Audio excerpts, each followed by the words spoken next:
Bismillahirrahmanirrahim. Assalamualaikum warahmatullahi wabarakatuh.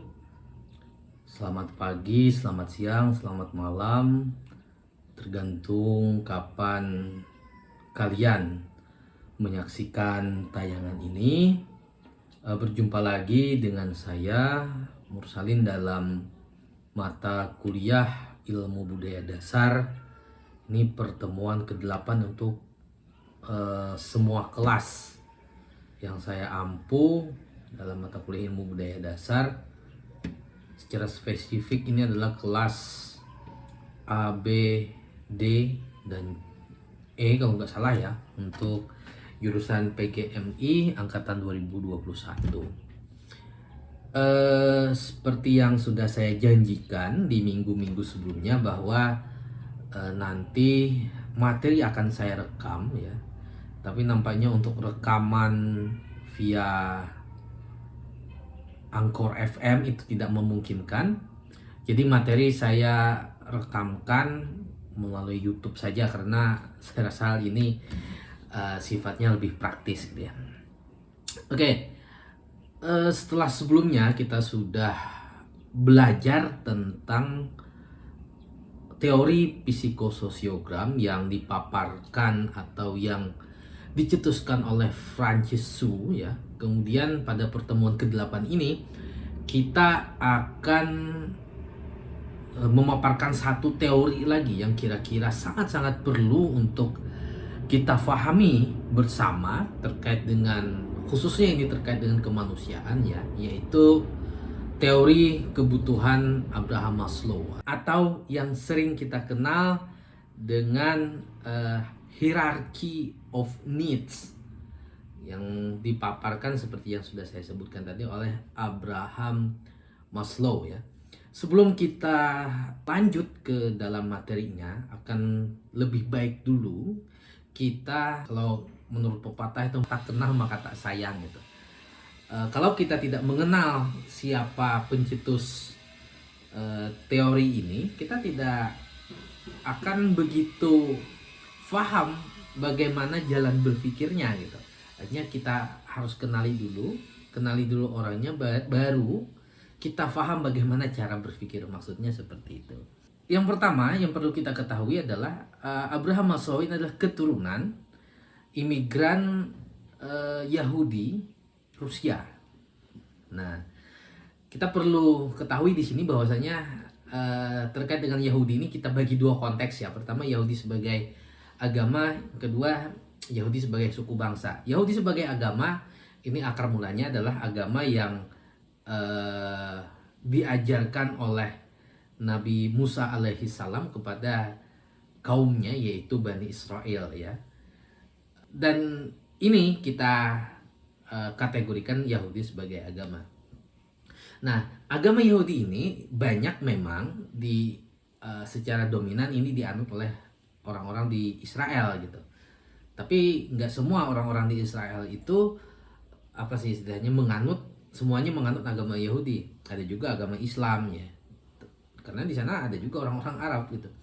Hindu, Buddha juga ada agama-agama lokal. Nah, kemudian Yahudi sebagai suku bangsa gitu. Nah, Yahudi sebagai suku bangsa ini mereka sudah menyebar kemana-mana, termasuk sampai ke Indonesia juga di seantero Eropa. Nah, Yahudi sebagai suku bangsa ini patut kita bedakan dengan Yahudi sebagai agama tadi gitu. Nggak semua orang Yahudi sebagai suku bangsa ini beragama Yahudi, Jewish gitu, enggak. Ada yang beragama Kristen gitu, ya agnostik, dia nggak punya agama tapi masih percaya Tuhan. Kemudian ada yang agama Islam juga dan lain sebagainya. Artinya di sini patut kita bedakan untuk hal ini. Dan juga yang patut kita bedakan, nggak semua, baik itu Yahudi sebagai agama dan Yahudi sebagai bangsa, itu jahat. Artinya di sini nggak semua orang-orang Yahudi di antara kedua konteks tadi adalah orang-orang Zionis yang menjajah Palestina. Itu nggak semua.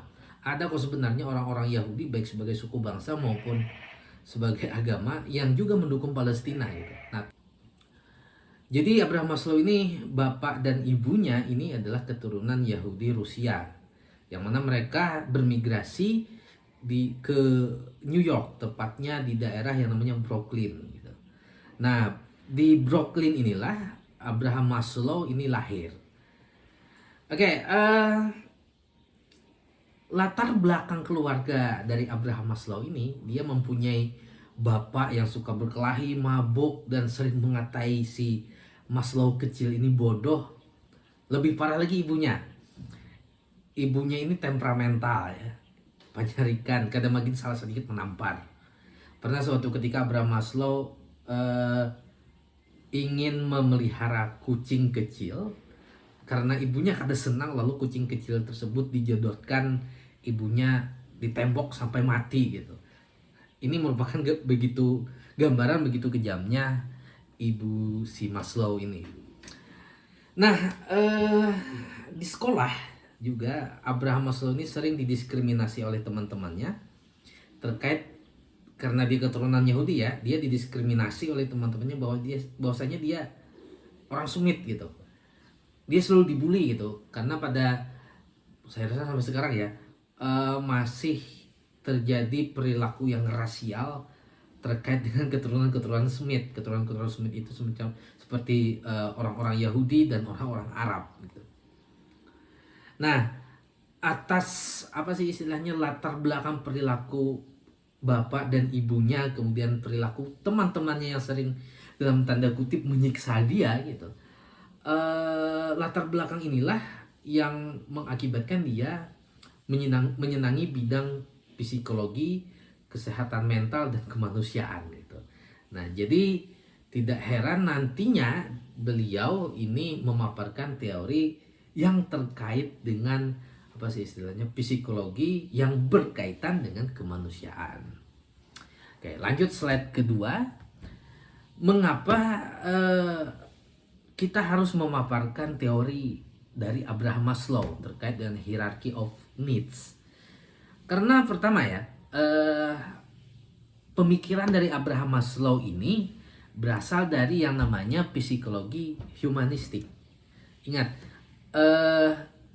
mata kuliah kita adalah ilmu budaya dasar yang kalau kita kaitkan dengan konteksnya itu adalah basic humanistik ya, atau kemanusiaan dasar gitu.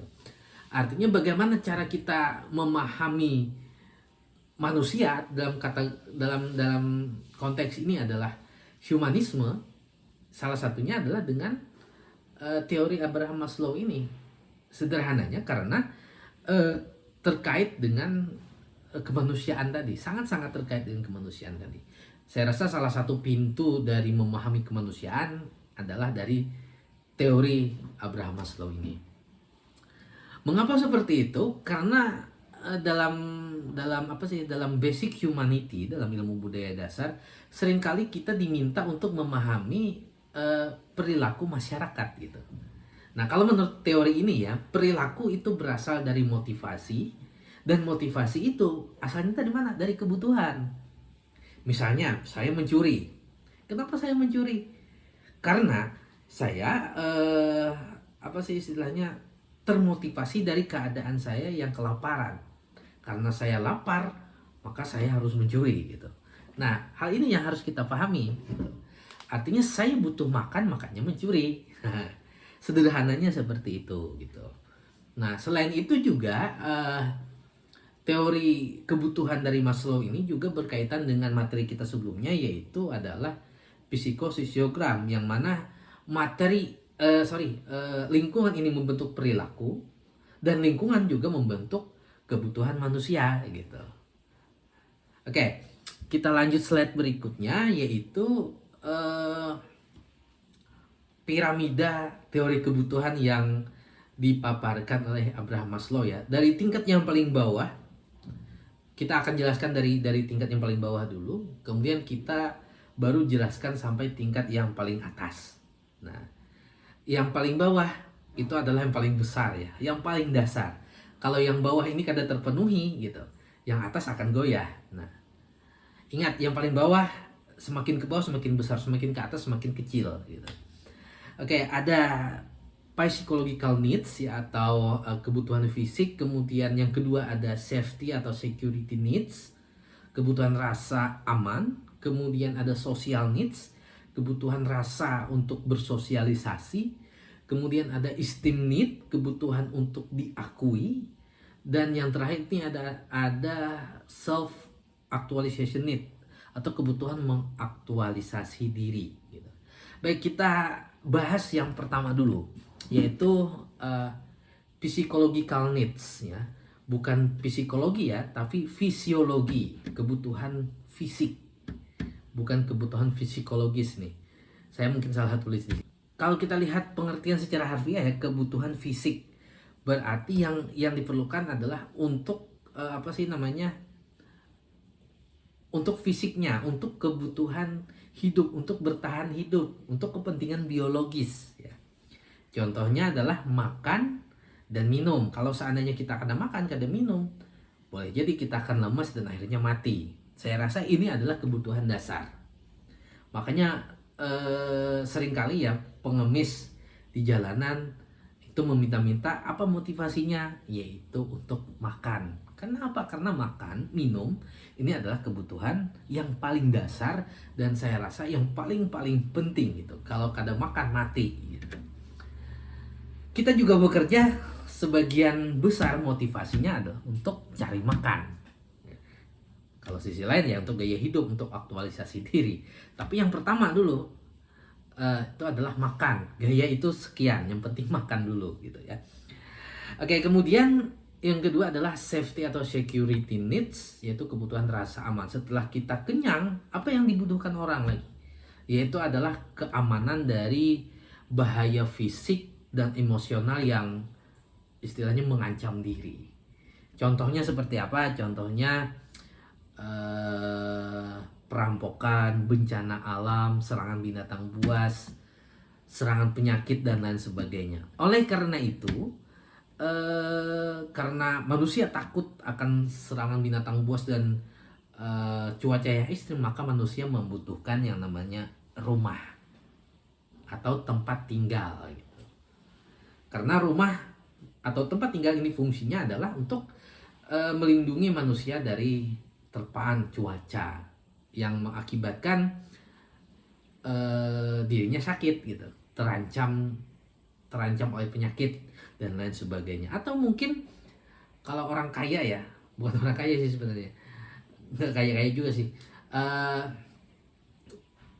yang ingin rumahnya aman ya, terhindar dari perampokan, makanya dia harus menyewa satpam misalnya, atau penjaga atau dan sebagainya lah gitu. Security needs ya. Yang kedua ini. Nah, yang ketiga ini adalah social needs atau kebutuhan sosial. Hitah manusia ini adalah makhluk sosial. Dalam Al-Quran pun dikatakan bahwasanya manusia ini hakikatnya diciptakan secara berpasang-pasangan. Artinya kalau kita boleh menafsirkan secara bebas gitu ya, bahwasanya manusia itu nggak bisa hidup sendiri. Artinya dia perlu bersosialisasi gitu. Bagaimana kalau manusia itu kada bersosialisasi? Dia pasti akan merasakan kesepian. Ingat cerita Nabi Adam aja. Karena dia manusia ya. Karena dia memiliki social needs dan hitahnya adalah makhluk sosial, maka dia minta sama Allah untuk menciptakan teman, yaitu adalah Siti Hawa. Ya. Selain dari kebutuhan berinteraksi, social needs aspek lainnya adalah kebutuhan untuk dicintai. Nah, dicintai siapa? Dicintai orang tua, dicintai oleh keluarga. Dan yang paling penting, bukan paling penting sih sebenarnya, dan yang paling sering dikaitkan itu adalah dicintai oleh pasangan. Ya makanya karena manusia ini memiliki kebutuhan yang seperti ini, maka manusia itu harus melanjutkan kehidupannya dengan menikah gitu. Jadi yang jomblo ini kasihan ini. Jomblo ini berarti social needs-nya ini tidak terpenuhi ya. Namun jangan khawatir ya, bagi yang jomblo ini banyak-banyak bekawan. Insya Allah social needs-nya ini terpenuhi gitu. Oke, selanjutnya adalah esteem needs. Esteem need ini adalah kebutuhan untuk dihargai. Ini berkaitan dengan ego. Setelah yang tiga ini sudah kenyang ya, kemudian orang pasti mencari kebutuhan untuk dihargai. kebutuhan untuk diakui, kebutuhan untuk diakui harga dirinya, tidak dilecehkan ya, dimengerti, difahami gitu, dituruti panderannya dan lain sebagainya. Artinya kalau orang menuruti panderannya, didengar suaranya, dia dihargai gitu. Egonya dikasih makan gitu ya. Nah, saya rasa cara yang paling ampuh untuk menarik seseorang yaitu adalah memenuhi kebutuhan esteem need-nya, kebutuhan kebutuhan untuk dihargai dari diri seseorang tersebut. Bagaimana caranya? Ketika kita berbicara dengan lawan bicara kita, yang dibahas itu jangan diri kita, tapi diri orang tersebut. Bagaimana nilai Ikam hari ini? Bagaimana kondisi Ikam hari ini? Insya Allah kita akan 1000 kali lebih menarik jika kita seringkali membahas orang tersebut. Karena apa? Karena kita menghargai orang tersebut. Dengan apa? Dengan membicarakan tentang dirinya gitu. Ini adalah hal yang paling mendasar terkait dengan ego manusia gitu, esteem need namanya. Nah, dan yang terakhir ini adalah self actualization need atau kebutuhan aktualisasi diri, yang mana setelah semuanya keempatnya ini sudah kenyang gitu, yang terakhir adalah mengaktualisasikan diri, yaitu mewujudkan mimpi-mimpi dia yang selama ini belum tercapai. Karena ekonominya kadang memikirkan, pasangannya kadang memikirkan gitu, keamanannya kadang memikirkan, tinggal apa lagi yang dipikirkannya, yaitu kebutuhan untuk mengaktualisasikan diri. Misalnya dia mimpi jadi guru gitu. Ya sudah, dia harus mengoptimalkan potensi dirinya untuk mencapai cita-citanya tersebut gitu. Ini yang paling terakhir ya. Nah, dari paparan teori tersebut, seperti yang sudah saya sebutkan tadi, kebutuhan manusia ini harus dipenuhi dari tingkat rendah dulu. Jika kebutuhan yang paling rendah dulu tidak dipenuhi, maka mustahil dia akan mencapai kebutuhan yang tingkat selanjutnya. Misalnya dia kebutuhan fisiknya dulu ya. Misalnya kita contohkan kebutuhan fisiknya dulu. Jika kebutuhan makannya tidak terpenuhi, mustahil dia memikirkan rasa amannya. Dia pasti cari makan dulu, baru dia memenuhi rasa aman. Begitu juga dengan selanjutnya. Kalau dia tidak memikirkan rasa amannya, bagaimana dia mau bersosialisasi? Gitu. Begitu juga dengan selanjutnya. Kalau dia tidak merasa dihargai, bagaimana dia bisa mengoptimalkan potensi diri dia? Nah, seperti itu. Atau misalnya contoh konkret ya. Kemarin-kemarin nggak lama sih sebenarnya, kita pernah berada dalam masa PSBB dan PPKM ya. Kita dilarang keluar rumah, tetapi faktanya masih banyak orang yang sibuk bekerja di luar rumah gitu. Kenapa? Nah, jawabannya ada pada teori Maslow ini. Karena apa? Karena kebutuhan makan dan minumnya itu tidak terpenuhi. Makanya mereka harus bekerja di rumah, di luar rumah gitu. Harus bekerja cari makan di luar. Karena kebutuhan fisiknya itu tidak terpenuhi gitu. Nah, saya rasa ini adalah contoh yang paling signifikan untuk untuk penerapan dari teori Maslow. Saya rasa itu dulu dari saya. Mohon maaf jika penjelasan saya masih terbata-bata, kurang jelas. Jika ada pertanyaan silahkan tulis pertanyaannya di kolom komentar. Dan jangan lupa tugasnya juga dikerjakan. Tugasnya adalah bagaimana penerapan teori Abraham Maslow ini dalam kehidupan kalian. Jawabannya silahkan tulis di kolom komentar di bawah ya. Terima kasih. Assalamualaikum warahmatullahi wabarakatuh.